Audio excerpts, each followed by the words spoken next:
চাকৰি যেতিয়া মই চাকৰি কাল আছিল তেতিয়া মই গোৱালপাৰা জিলা জমিয়তৰ উপসভাপতি আছিলোঁ সেই সময়ত বদৰুদ্দিন আজমল ডাঙৰীয়া অসম ৰাজ্যিক জমিয়তৰ সভাপতি আছিল সেই সূত্ৰে জমিয়তৰ এটা সম্পৰ্ক আছিল ব্যক্তিগতভাৱে সেই সময়ত গোৱালপাৰা ইতিমখানা সৃষ্টি হোৱা নাছিল তেতিয়া বদৰুদ্দিন আজমল ডাঙৰীয়াই হওক বা তেখেতৰ আৰব ৰাষ্ট্ৰৰ অতিথিবিলাক যেতিয়া গোৱালপাৰা জিলালৈ আহে মোৰ ঘৰখনে তেওঁলোকৰ থকাৰখন এৰি দিছিলোঁ গতিকে সেই এটা ব্যক্তিগত সম্পৰ্ক হৈছে ব্যক্তিগত সম্পৰ্ক তেনেকুৱা ব্যক্তিগত সম্পৰ্কটো বহুতৰ লগত আছে আজমল ডাঙৰীয়াৰ লগত মোৰ এইটো মোৰ চাকৰি কালৰ ৰাজনীতিত অহাৰ আগৰ আৰু মই সেই সময়ত চাকৰি কালতো মই বিভিন্ন সামাজিক কাম কাজত জড়িত আছিলোঁ মই নিজেও গোৱালপাৰা জিলা জমিয়তৰ সভাপতি বহুত বছৰ আছিলোঁ গতিকে সেই সময়ত তেখেতে ৰাজ্যিক সভাপতি মই গোৱালপাৰা জিলা জমিয়তৰ উপসভাপতি সেই হিচাপে সম্পৰ্ক তাৰোপৰি যেতিয়া গোৱালপাৰা জিলাত অনাথ আশ্ৰম বা এইবিলাক খোলাৰ পৰিকল্পনা লয় তেতিয়ালৈকেতো গোৱালপাৰা জিলাত তেওঁৰ তেনেকুৱা ধৰণৰ চাৰ্কিট হাউচ তেওঁ এমপিও নহয় গতিকে তেওঁৰ বিদেশী চৌদিৰ বা ডুবাইৰ যেতিয়া আহে মোৰ ঘৰখন মই এৰি দিওঁ তেওঁৰ আলহীক লৈ থকাৰ কাৰণে মোৰ ঘৰ এৰি দিওঁ তেওঁলোকে থাকে সেই এটা পাৰিবাৰিক সম্পৰ্ক গতিকে পাৰিবাৰিক সম্পৰ্ক সেইটো কিন্তু সেইবুলি ইউডিএফ যিদিনাখন গাড়ীগত ইউডিএফৰ জন্ম হয় এইদিনাতো মই জমিয়তৰ সদস্য হিচাপে গাড়ীগত উপস্থিত আছিলোঁ যি সভাত সেইটো সভাত এটা প্ৰচিডিং এটা ৰেজলিউশ্যন ময়ো মুভ কৰিছিলোঁ মই ৰেজলিউশ্যন মুভ কৰাৰ পিছৰ পৰ্যায়ত যেতিয়া ৰাজনৈতিক দল গঠন হোৱাৰ ৰেজলিউশ্যন আহে সেই সময়ত মই সভাকক্ষ ত্যাগ কৰি তাৰ পৰা ওলাই গৈছিলোঁ কাৰণ মই ব্যক্তিগতভাৱে কংগ্ৰেছ দলক সমৰ্থন কৰি আছিলোঁ যেতিয়াই গাড়ীগাঁৱত সেই ৰাজনৈতিক প্ৰস্তাৱ পাৰিত হয় গৃহীত হয় ৰাজনৈতিক প্ৰস্তাৱ গৃহীত হোৱাৰ লগে লগে মই সেই সভাকক্ষ ত্যাগ কৰি গাড়ীগাঁৱৰ পৰা ওলাই গোৱালপাৰালৈ গুচি গৈছিলোঁ নহয় এতিয়া যিটো কথা ঘৰৰ ল'ৰা কৈছে যে AGPৰ লগত কেতিয়া আছিলোঁ চাকৰি কালত দেখা গৈছিল যে সেই সময়ৰ গোৱালপাৰা জিলাৰ কিছুমান বিধায়কৰ লগত মোৰ মতানৈক্য মই চাকৰি কৰোঁ মইতো ৰাজনীতি কৰিব নোৱাৰোঁ কিন্তু সেই সময়ৰ গোৱালপাৰা জিলাৰ বিধায়কসকলৰ কিছুমান আচৰণে মোক অলপ অসন্তুষ্ট কৰি তুলিছিল গতিকে তেওঁলোকক প্ৰতিবাদ কৰিবলৈ মই চৰকাৰী পক্ষৰ বিৰোধী ৰাজনৈতিক দল AGPত যোগদান কৰোঁ সেইটো আছিল 2002 চনৰ কথা 2002 চনত যোগদান কৰি 2004 চনত যিটো লোকসভাৰ নিৰ্বাচন সেই সময়ত AGPৰ প্ৰাৰ্থী আছিল আফজলুৰ ৰহমান তেওঁক প্ৰকাশ্যভাৱে সমৰ্থন কৰোঁ এইটো আছিল একমাত্ৰ গোৱালপাৰা জিলাৰ নেতৃত্বৰ বিৰুদ্ধে মোৰ বিদ্ৰোহ এইটো তাৰপিছত ঘৰৰ ল'ৰা মই কংগ্ৰেছ পৰিয়ালৰ ল'ৰা কংগ্ৰেছত আহোঁ ৰিপন বৰা ডাঙৰীয়া ৱাজেদ আলী চৌধুৰী ডাঙৰীয়া সেই সময়ত গাৰ্জিয়ান অভিভাৱক মন্ত্ৰী জিলাৰ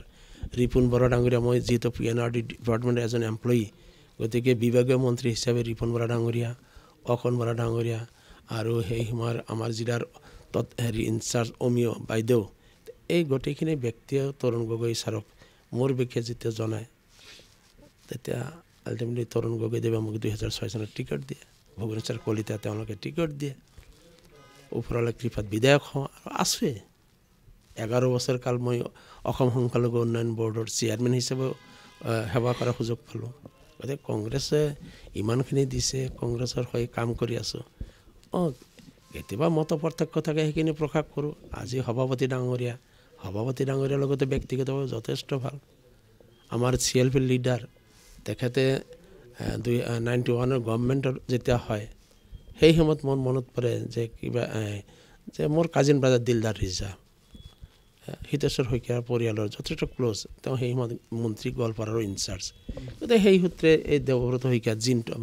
এই আচল নামটো জনা নাছিলোঁ তেতিয়া জিনটো বুলি জানিছিলোঁ অমায়িক মানুহ তেতিয়াৰ পৰা জানো কিন্তু যোৱা দিনবিলাকত আপোনালোকে যে ইউডিএফ কিন্তু জন্মৰ দিনাখনো মই ইয়াৰ পৰা আঁতৰি গৈছোঁ গতিকে ইউটিউবত যোৱাৰ কথাটো মই ভবা নাই আপুনিও নিউজ কৰিলে কিহৰ ওপৰত ভিত্তি কৰি নিউজ কৰিলে মই নাজানো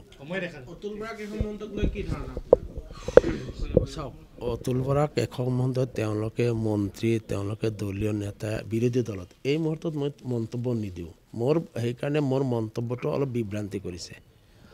মোৰ কথা হৈছে যে আঞ্চলিকতাবাদী শক্তিৰ প্ৰয়োজন আছে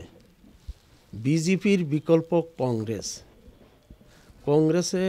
কংগ্ৰেছৰ বিকল্প হিচাপে তৰুণ গগৈ যেনেকৈ কৈছিল বিজেপিক ল'ব নোখোজে অসমত।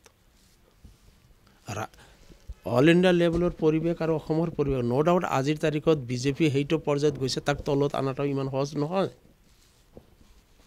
আজিৰ বিজেপি, অসমৰ বিজেপি আৰু 2014 চনৰ আগৰ বিজেপি, মই ভালকৈ মনত পৰে তৰুণ গগৈ ছাৰে বাৰে বাৰে কৈছিল যে কংগ্ৰেছৰ বিকল্প হিচাপে AGP লাগে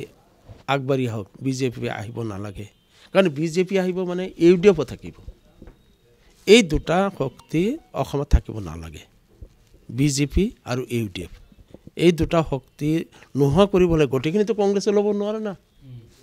বিজেপিক দুৰ্বল কৰিবলৈ কংগ্ৰেছে অকলেও নোৱাৰে, UDFতো নোৱাৰে। UDF তাক মানে বিজেপি বেছি শক্তিশালী হোৱা। ক'ৰবাত AGP আৰু বিজেপিৰ যিটো আজি তেওঁলোকে এলায়েন্স আছে, মানে ক'ৰবাত তেওঁলোকৰ চেণ্টিমেণ্টত মিল আছে। কিন্তু AGPৰ মূল যিটো চেণ্টিমেণ্ট, অসমীয়া চেণ্টিমেণ্ট, জাতীয়তাবাদী চেণ্টিমেণ্ট, বিজেপিৰ ৰাষ্ট্ৰীয়তাবাদ আৰু AGPৰ জাতীয়তাবাদ এক নহয়। বিজেপিৰ ৰাষ্ট্ৰীয়তাবাদৰ কথা কোৱা নাই, অসমীয়া জাতীয়তাবাদৰ কথা কোৱা হৈছে। সেই অসমীয়া জাতীয়তাবাদৰ দ্বাৰাই বিজেপিৰ যিটো ৰাষ্ট্ৰীয়তাবাদ, তাক বহুত পৰিমাণে আমি বাধা দিব পাৰি। এই কথাখিনিকে উপস্থাপন কৰিব বিচৰা হৈছে।